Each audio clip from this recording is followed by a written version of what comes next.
Então, meus irmãos, pensando no final do ano, e eu e você precisamos pensar em algo que talvez a gente esquece, que é um pecado recorrente, é um pecado muito visto, muito observado, principalmente nos outros, em nós não.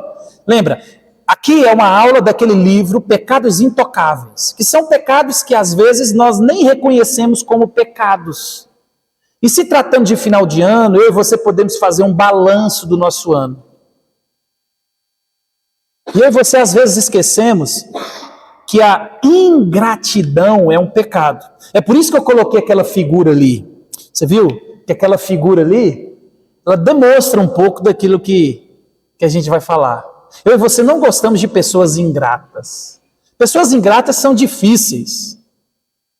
E isso é um pecado. E às vezes nós esquecemos. É tão comum, tão corriqueiro. E lembra, o pior disso tudo é que nós somos muito bons para observar esse pecado no outro. Mas, às vezes, não em nós. Então, eu quero pensar com vocês hoje sobre ingratidão.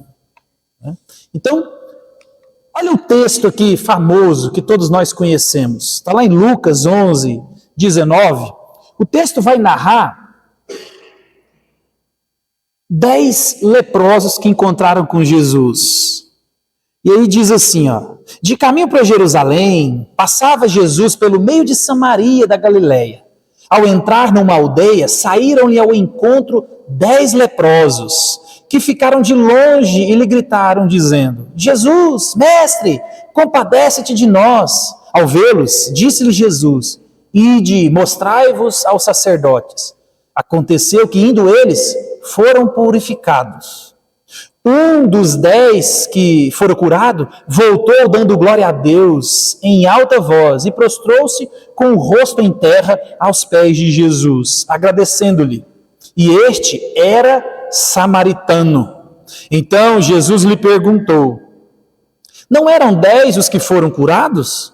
Onde estão os 9? Não houve porventura quem voltasse para dar glória a Deus, senão este estrangeiro. E disse-lhe: levanta-te, a tua fé te salvou. Então, ao lermos essa história, a história desses homens, nós pensamos, como que eles puderam ser tão ingratos?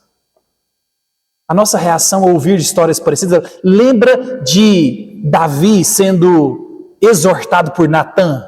Natã chega diante de Davi para confrontar o pecado dele e fala: ô Davi, Davi, o que aconteceu? Um cara rico, mas muito rico, muito poderoso, cheio de posses, cheio de gado, recebeu visita. Sabe o que ele fez? Ele foi lá na casa daquele pobrezinho, daquela pessoa que não tinha nada, só um cordeirinho. Ele foi lá, tomou o cordeirinho e comeu. Aí Davi olha para ele: uma pessoa dessa é digna de morte. Essa é a reação de Davi na parábola que Natã conta para ele, para acusar o pecado. Aí Natã fala para ele: você é esse homem. Você foi na casa de Urias, tinha só uma esposa. Você tem muitas. Você foi lá e tomou a dele. Você é esse. Então, quando eu e você vemos histórias como essa, 10 leprosos, e só um, você fica indignado. Como que são pessoas ingratas? E é interessante quando nós olhamos para Levítico, olha o que Levítico vai dizer. As vestes do leproso e em quem está a praga serão rasgadas e os seus cabelos serão desgrenhados, cobrirá o bigode e clamará: imundo, imundo. Agora você imagina, o leproso na época, ele precisava de ter um aspecto de quem era leproso, e ele precisava de andar, e todas as vezes que ele avistava alguém, ele tinha que gritar: imundo, imundo, para as pessoas não chegarem perto dele. Agora você imagina, Deus tira 10 pessoas dessa situação, só um volta para agradecer. Você ouvindo a história, você sabendo desse contexto, a sua reação é de indignação. Como que eles são tão ingratos? Como que eles são tão indignos assim? Mas muitos de nós, meus irmãos, também somos culpados de cometermos o pecado da ingratidão. Eu e você somos culpados disso. Porque quando nós pensamos, por exemplo, em termos espirituais, a minha condição, a sua condição é muito pior do que a lepra. Eu e você não estávamos enfermos, estávamos espiritualmente mortos. Éramos escravos do mundo, de Satanás e das paixões de nossa natureza pecaminosa. Então observa, é um pecado muito fácil de nós identificarmos no outro, mas não em nós. A gente identifica a ingratidão do leproso que foi curado e não agradeceu a Deus. Mas eu e você temos algo pior do que a lepra, que é a morte espiritual. E Cristo nos resgatou, Cristo nos deu vida. Olha o que ele vai dizer, através de Paulo lá em Efésios. Ele vos deu vida, estando vós mortos nos vossos delitos e pecados, nos quais andastes outrora, segundo o curso deste mundo, segundo o príncipe da potestade do ar, do espírito que agora atua nos filhos da desobediência, entre os quais também todos nós andávamos, outrora segundo as inclinações da carne, fazendo a vontade da carne e dos pensamentos, e éramos por natureza filhos da ira, como também os demais. Em suma aqui, se a gente fosse traduzir por um português bem claro, vocês eram filhos de demônios, vocês eram endemoniados, vocês obedeciam seus próprios pensamentos, seus próprios desejos, era isso que governava vocês. Vocês eram mortos espiritualmente, vocês não lembravam de Deus, não pensavam em Deus, vocês nem querem saber quem é Deus. Filhos da ira, filhos da desobediência. Aí ele vai dizer, mas Deus, sendo rico em misericórdia, por causa do grande amor com que nos amou, estando nós mortos nos nossos delitos e pecados, nos deu vida juntamente com Cristo. Pela graça sois salvos. Então a gente observa que a lepra daqueles 10 era muito melhor do que a nossa doença. Era uma doença mortal, era uma doença incurável. E do mesmo jeito que aqueles 9 não agradeceram, não voltaram, e é interessante que o texto marca, somente um voltou. Quem que ele era? Samaritano, estrangeiro. Agora você imagina Jesus contando isso para a sua audiência judia. E a gente já viu isso nas parábolas. O judeu era exclusivista. O judeu era assim, ele é filho de Deus, ele é povo de Deus, o resto é como se diz o Kiko, é gentalha. E aí Jesus está contando a história para eles e diz, só um que voltou. E quem? O samaritano. E às vezes nós fazemos a mesma coisa. Nós esquecemos da maior dádiva que nós recebemos. Nós somos salvos pela graça. O que é graça? Algo que nós não merecemos. Deus voluntariamente deu a salvação para nós. Essa era a nossa situação. Nós estávamos mortos. E não tem uma imagem melhor para isso. Essa foi a melhor que eu achei. Porque essa aqui dá pelo menos uma ideia de que está tudo perdido. Você vai morrer. Deus nos resgatou. Deus olhou para mim e para você, para a nossa pecaminosidade, para a nossa doença mortal. E Deus nos resgatou. Como eu e você podemos viver uma vida sem agradecer por esse presente? Quantas vezes você agradeceu pela salvação? Esse ano você lembra? Não vou colocar esse ano não, porque esse ano você não vai lembrar. Mas essa semana, hoje é quinta-feira, você orou agradecendo porque Deus te libertou? Você era filho da ira, filho da desobediência. Agora você é filho de Deus. Imagina, alguém um dia já te chamou de capeta, endemoniado, filho do demônio. Era verdade. A pessoa acertou. E agora você é filho do Deus Altíssimo, você pertence à família de Deus. Nós já vamos encaminhando uns para quase 80, uns já passando os 40, os meninos entrando nos 20. Então não tem mais nenhum menino aqui. Todos nós aqui já temos entendimento. O mais novo aqui é o Nicolas. Mas será que você agradeceu a Deus por esse milagre, por essa dádiva, por essa cura? Porque às vezes, meus irmãos, nós esquecemos de agradecer a Deus pelo maior dom e dádiva que nós recebemos, que é a salvação. Porque às vezes nós agradecemos de maneira automática. Por isso que eu e você precisamos de entender. O nosso culto é um culto entendível, o nosso culto é um culto racional. Todo mundo conhece aqueles lugares onde parece um hábito que é desligado da motivação correta. Por exemplo, como eu coloquei ali, o orar antes das refeições. Não é errado, devemos orar agradecendo pela refeição. É Deus quem deu. Mas às vezes nós criamos um ritual nas nossas vidas que na hora que todo mundo senta na mesa, a gente, obrigado, muito obrigado, não sei o que, Jesus, amém. Automático. A gente não ruminou, a gente não meditou, a gente não pensou, e a gente de fato não agradeceu a Deus por aquela comida, pela salvação. Às vezes a gente esquece, meus irmãos, de agradecer, de nos voltar a Deus em gratidão sincera. Eu faço uma oração quase toda semana, desde quando eu cheguei aqui em Lucas.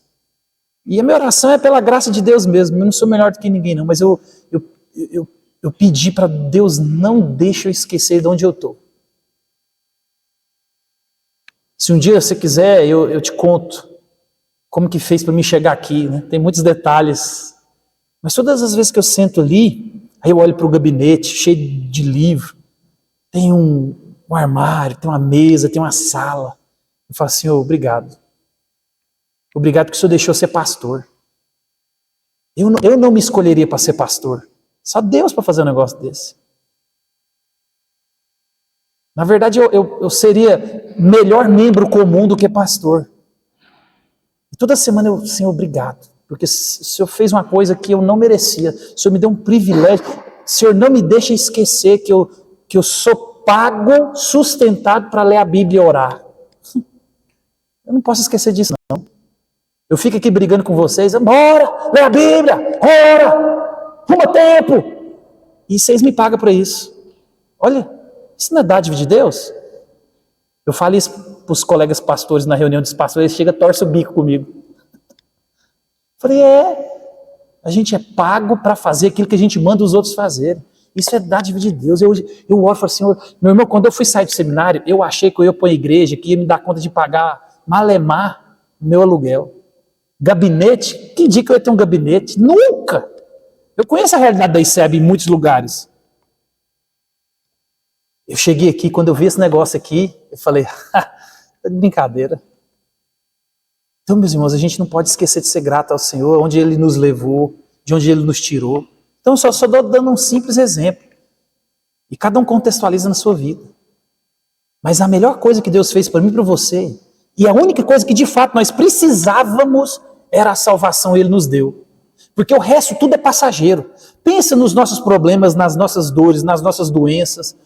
Vão acabar. Tem data de validade. E se você passou dos 40, você já dobrou o cabo da boa esperança. Já está na metade. Só falta só mais a metade. Se você for até os 80. E se você não for, talvez você já foi para 2/3. E depois, Deus nos garantiu a salvação eterna. Olha que bênção. O resto é resto. Então, meus irmãos, eu e você precisamos de entender, por meio de Cristo nós fomos perdoados. E às vezes nós somos ingratos, porque vai chegar o final de mais um ano e talvez você não viajou, talvez você não conseguiu trocar de carro, talvez você não conseguiu pagar uma conta, ou talvez o ano não saiu do jeito que você queria. E aí você fala, esse ano não foi bom. Mas aí você esquece que você está aqui hoje, numa quinta-feira, dia 12 de dezembro de 2024, na igreja, podendo refletir na salvação que você já escutou sobre ela, que Deus disponibilizou graciosamente para mim e para você. Isso é maravilhoso. Nós não devemos esquecer, meus irmãos, quem Deus é. Olha o que Atos vai dizer. O Deus que fez o mundo e tudo que nele existe, sendo ele Senhor do céu e da terra, não habita em santuário feito por mãos humanas, nem é servido por mãos humanas, como se de alguma coisa precisasse, pois ele mesmo é quem a todos dá vida, respiração e tudo mais. Meus irmãos, tudo que você tem, tudo que você é, tudo vem das mãos de Deus. O texto está dizendo aqui, Deus criou tudo, Ele não precisa de você. É isso que o texto está dizendo. Deus não precisa de você. E tem gente que acha que Deus está desesperado, os planos deles vão ser frustrados, os planos de Deus vão ser frustrados se Ele não se voluntariar. Se eu não cantar não tem louvor. Se eu não for lá na igreja e não der o dízimo não tem dinheiro. Meu irmão, esse ano, vou contar uma coisa para vocês. Esse ano, só 2 meses, nós fechamos no azul, né, Danilo? 12 meses. Não, até agora, né? 11 meses, que o dezembro ainda não fechou. 11 meses, 2 meses nós fechamos no azul. E não foi um azul assim, só fechamos no azul. 9 vezes nós fechamos no vermelho. Teve mês que a gente fechou 13 mil reais negativo. Nunca fiquei sem receber meu salário. Até dia 2 estava na conta. Não tem uma conta na igreja atrasada. Nenhuma. 0. É graça de Deus, meu irmão. E você participou de alguma maneira pela graça de Deus. E aqueles que não participam, Deus não deixou de fazer, não. Você só perdeu o privilégio de não participar da obra do reino do sustento. Deus não vai deixar de fazer. É só você e eu quem perdemos quando nós não entendemos a graça de poder. Porque lembra, imagina, Deus quer dar dinheiro para a obra. Vamos falar em dinheiro, que eu comecei falando de dinheiro. Ele tem que colocar no seu bolso para colocar no bolso da igreja. Mas os miseráveis não entendem isso. A pessoa é tão avarenta que ela acha, não vou dar. E aí Deus não põe o dinheiro no bolso dele. Deus não precisa do seu bolso, tem outros bolsos. Porque o dinheiro que chega aqui, meu irmão, vem através de bolso. Nunca caiu nenhum dinheiro na conta da igreja milagrosamente. A gente vê histórias de Deus agindo e operando milagrosamente na vida dos irmãos. Então, tudo, meus irmãos, que eu e você temos é dádiva de Deus. Essa habilidade intelectual, profissional, técnica, tudo é Deus quem faz. Tudo, nada. Olha o que o salmista vai dizer. Quem me oferece sua gratidão como sacrifício, honra-me, e eu mostrarei a salvação de Deus ao que anda nos meus caminhos. Meus irmãos, gratidão é um atributo de gente humilde. Só os humildes são gratos. E humildade é uma virtude que Deus aprova. Porque humildade é você reconhecer que Deus usou fulano, cicrano, beltrano, porque se eu não estivesse aqui, eu só estou aqui porque Deus agiu através de alguém. Então, meus irmãos, que eu e você possamos entender gratidão ao Senhor. Em última instância, tudo vem das mãos de Deus. Tudo vem das mãos de Deus. Olha o que Deuteronômio vai dizer. Olha, tanto que é interessante.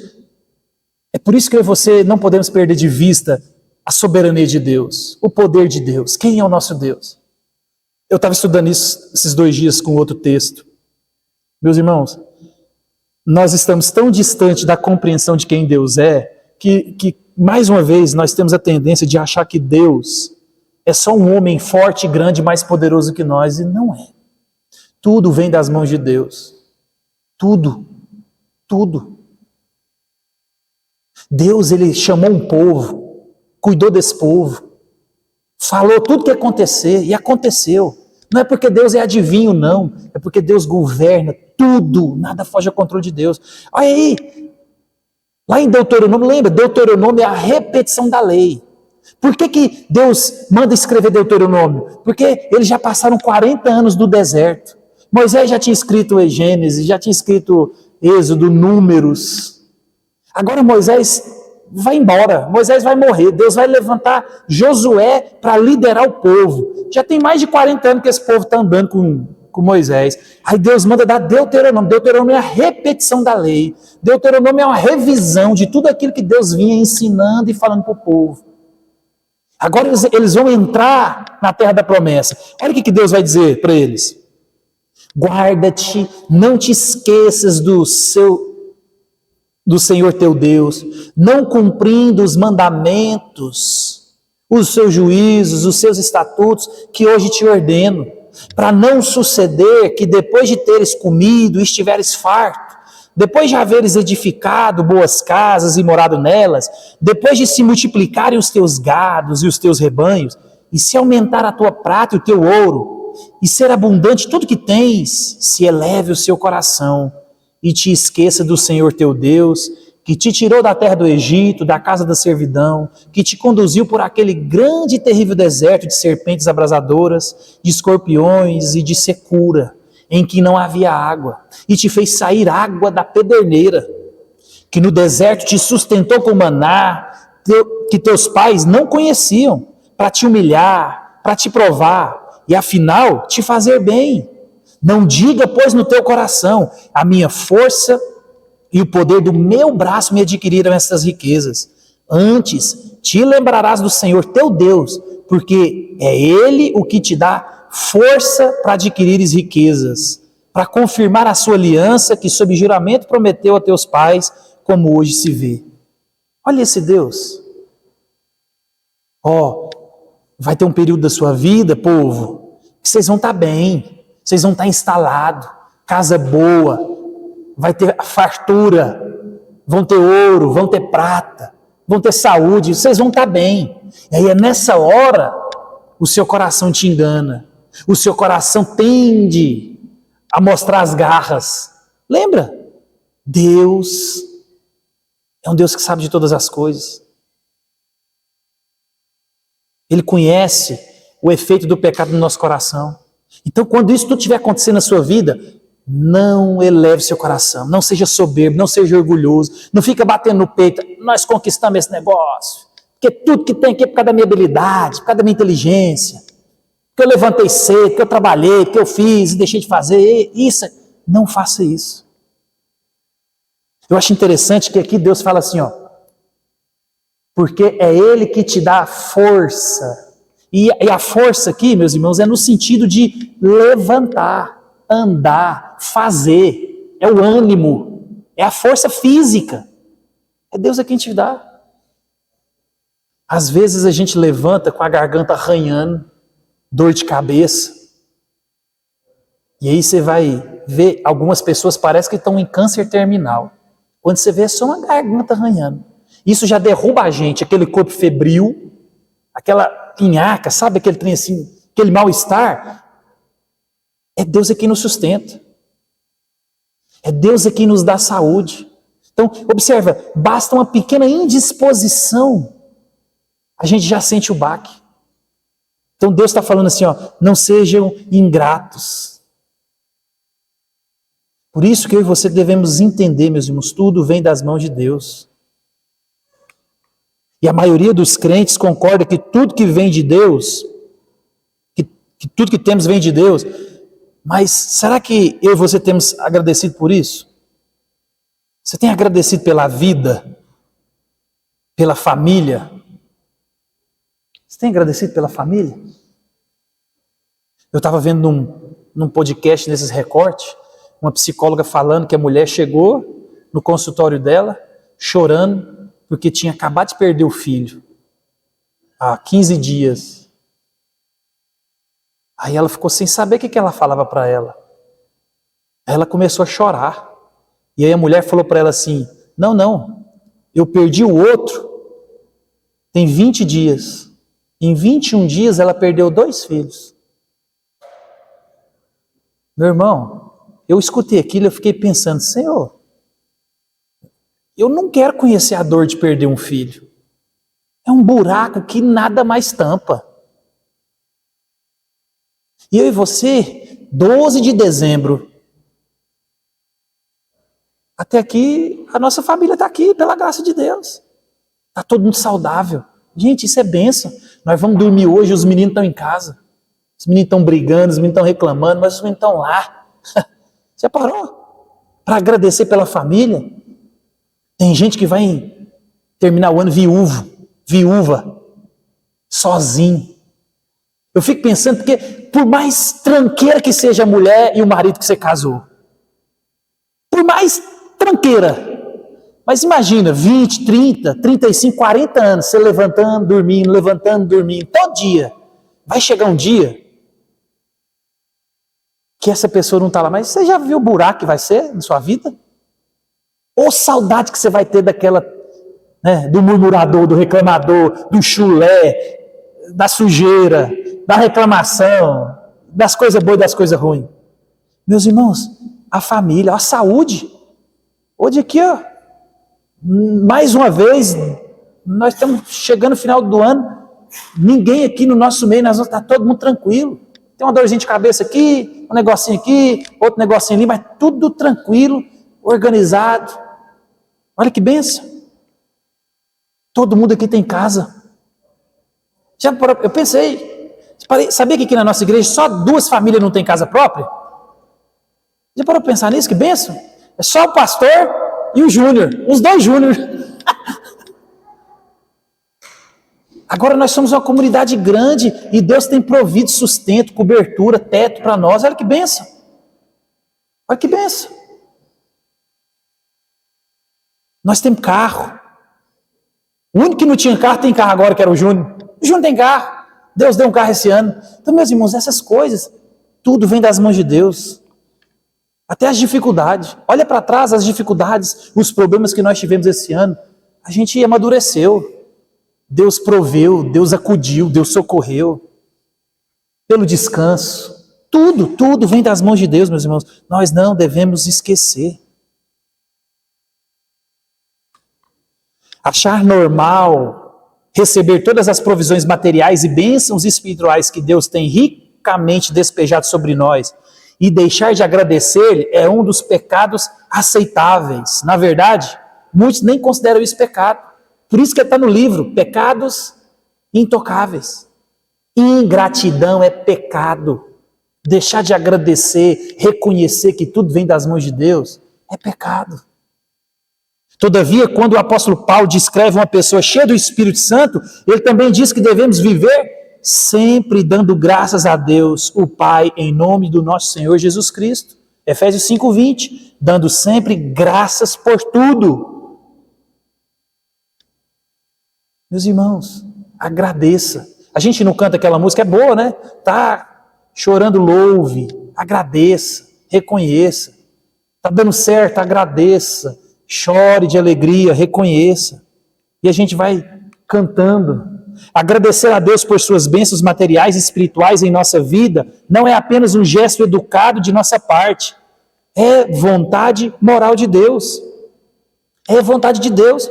E quando nós deixamos de agradecer e louvar a Deus pelo que Ele faz, é pecado.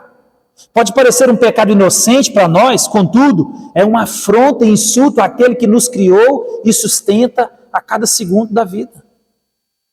Meu irmão, agora você imagina, nós que somos pecadores, nós que somos maus, que às vezes nós fazemos coisas boas para as pessoas, socorremos as pessoas, só para essa pessoa ficar com a dívida de gratidão, só para essa pessoa reconhecer, só para essa pessoa falar bem de nós. Às vezes tem gente que faz isso.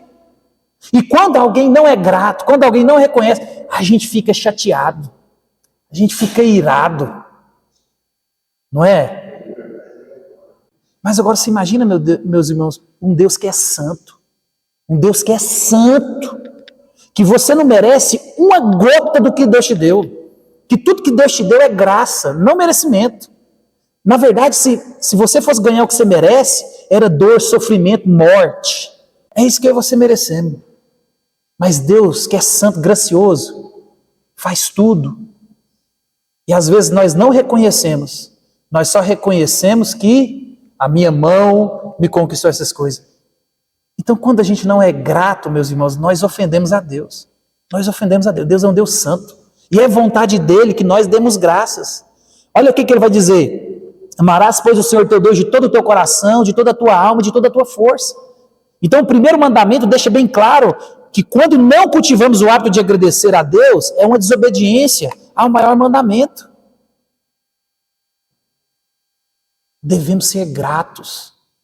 É um aspecto daqueles que foram lavados e remidos pelo sangue de Jesus. Olha lá o que Paulo vai dizer em Romanos 1, 18 e 32. Aqui, Paulo vai descrever a decadência moral de um povo. E com isso, Deus os entregou cada vez mais para se afundarem em pecado de condenação. Então, o abismo vai chamando outro abismo. Olha o que verso 21 de capítulo 1 de Romanos vai dizer. Porquanto, tendo conhecimento de Deus, não o glorificaram como Deus, nem lhe deram graças. Antes se tornaram nulos em seus próprios raciocínios, obscurecendo-lhes o coração insensato. Então, a gente observa aqui que a maldade desses homens aqui, meus irmãos, teve início na impiedade. Não honraram Deus como Deus. E com a ingratidão deles para com o Senhor. Ingratidão é pecado. Não louvar a Deus pelo que Ele faz, pelo que Ele é. Você vai jogar mais alguns centímetros cúbicos de ar no seu pulmão pela graça de Deus. E quando você não reconhece quem Deus é quem faz, é pecado. Então a degradação moral deles era o resultado do julgamento de Deus, à medida que os entregava às formas de perversidade cada vez maiores e a outras maldades. Meus irmãos, tem gente que Deus já aplica juízo entregando eles às próprias ideias, paixões e vontades. A pior coisa que você pode receber de Deus é o desprezo. É Deus falar, você quer caminhar sozinho? Você acha que você pode tudo? Então vai. Meu irmão, isso é terrível.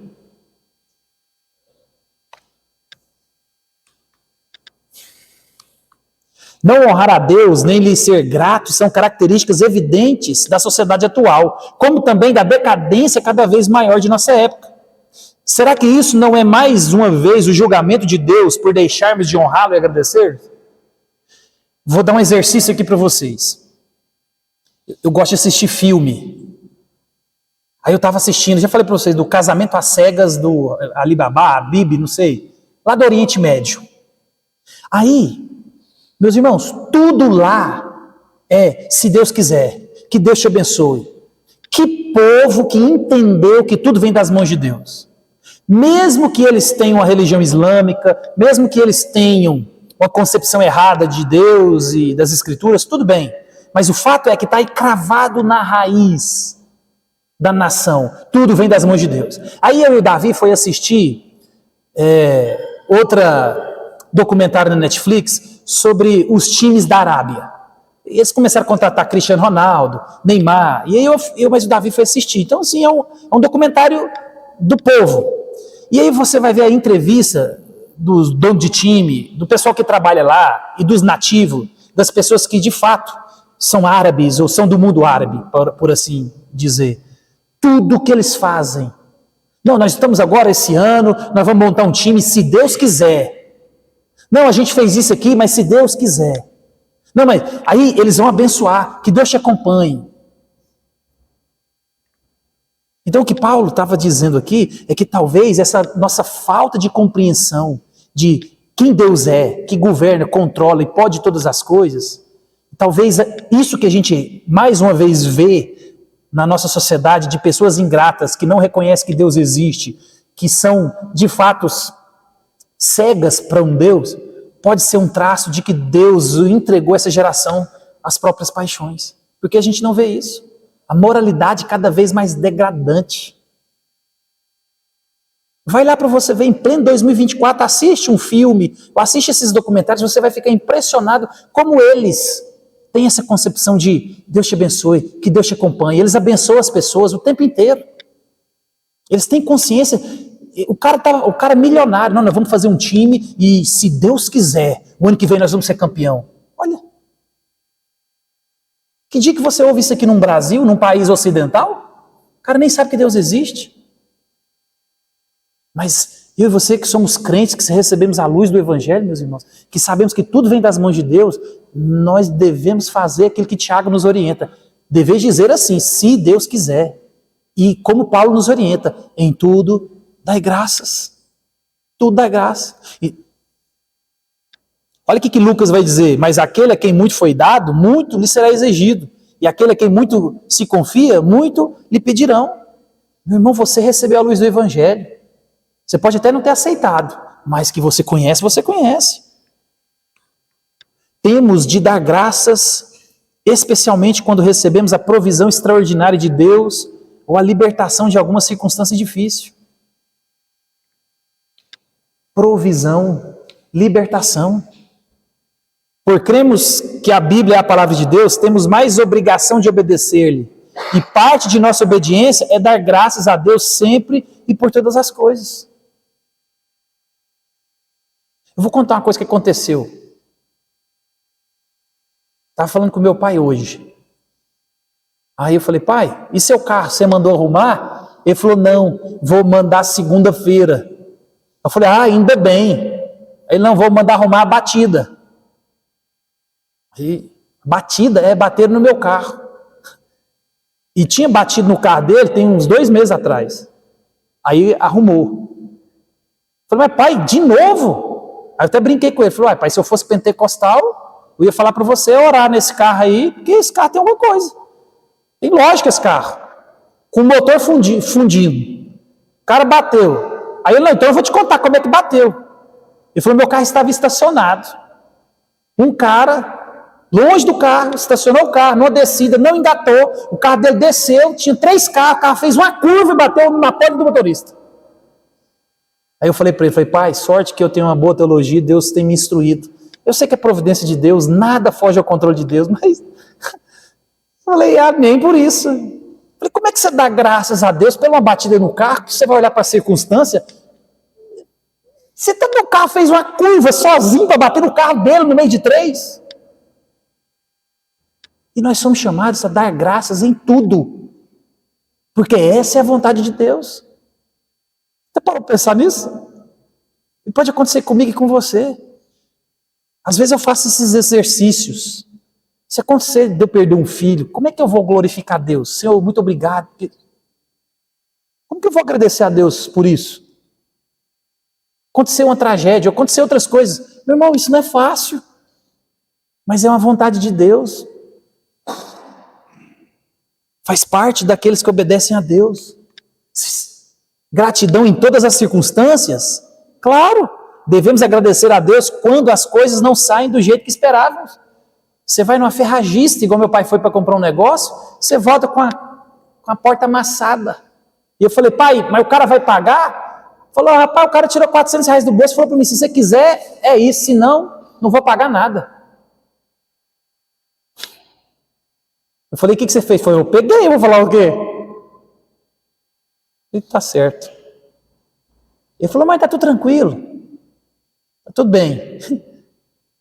Mas meu irmão, como é que você... Essa é a vida vivida. Mas tem que dar graças. Dando sempre graças por tudo a nosso Deus e Pai. Aí Tessalonicenses, deem graças em todas as circunstâncias, pois esta é a vontade de Deus. Ah não, mas Deus quer, a vontade de Deus, isso aqui é a Escritura. Essa é a vontade de Deus.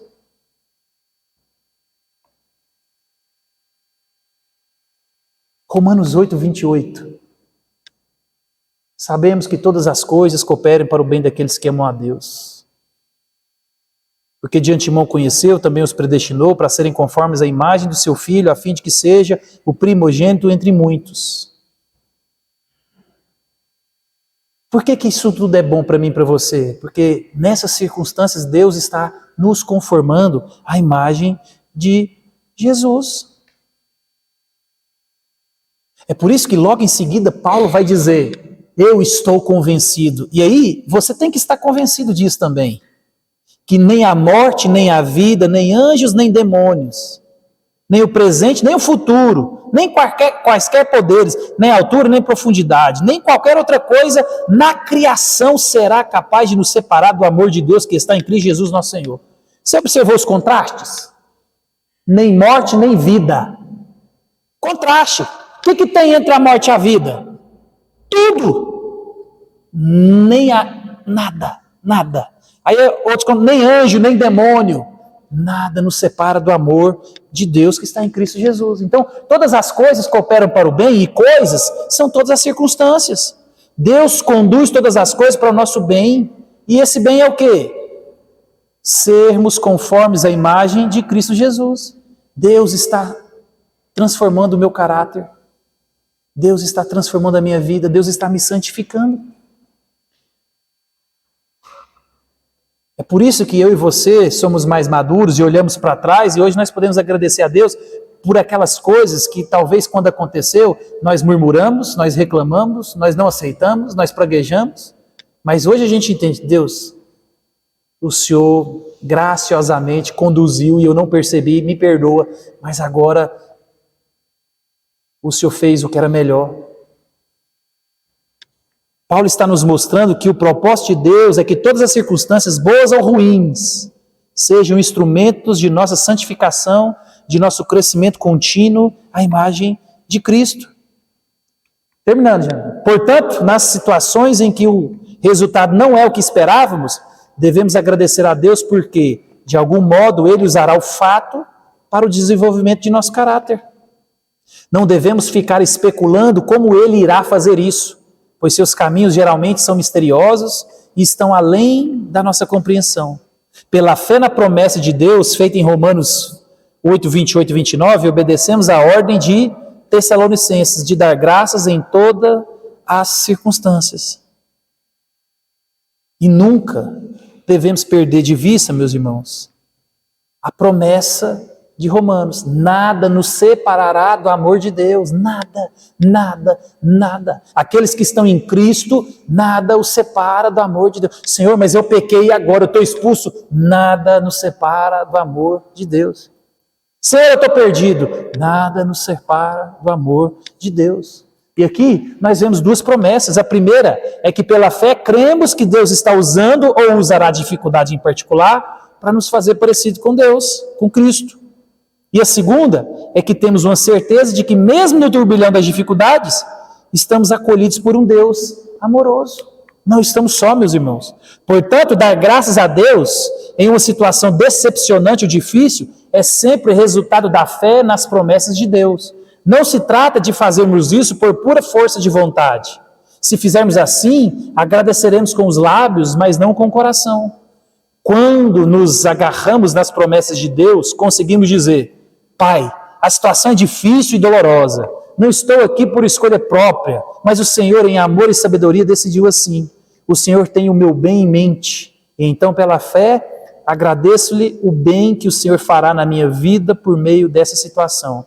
E aí a gente clama: ajude-me a acreditar nisso de verdade e a ser-lhe grato em toda situação.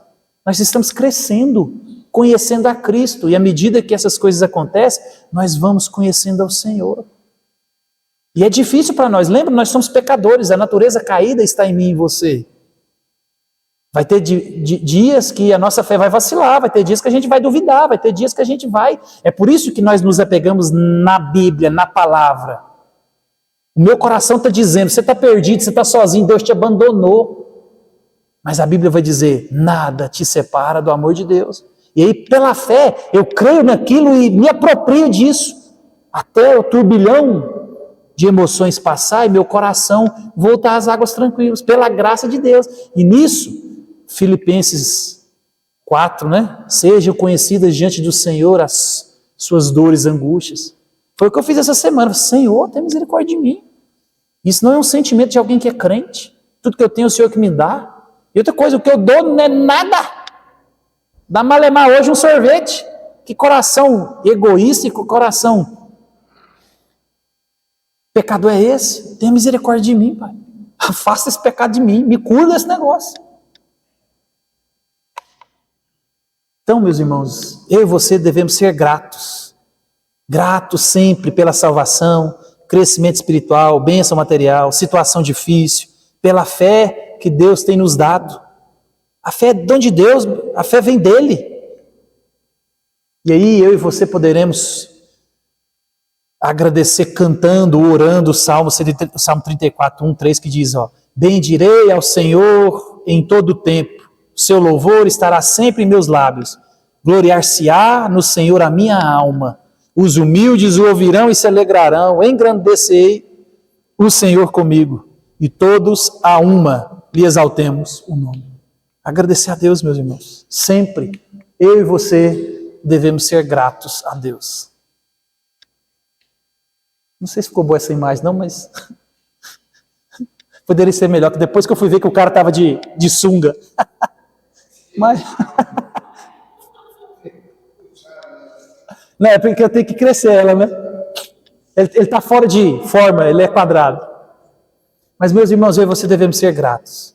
Então, nós somos 12 de dezembro hoje. Agradeça a Deus antes de você dormir. Senhor, obrigado por esse ano. Obrigado por aquele negócio que foi ruim pra caramba.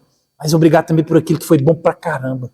E obrigado porque vai ainda ter mais 12, 15 dias aí para o final do ano, né? 20 dias. Quase 20 dias, né? 18 dias para o final do ano. Tem muita coisa para passar debaixo da ponte. Muita coisa pode acontecer. A vida pode virar de cabeça para baixo daqui para o final do ano. Mas tudo isso é bondade de Deus e Deus tem cuidado de nós. Então seja grato. Em tudo seja grato. Porque essa é a vontade de Deus. Agradeça a Deus. Amém?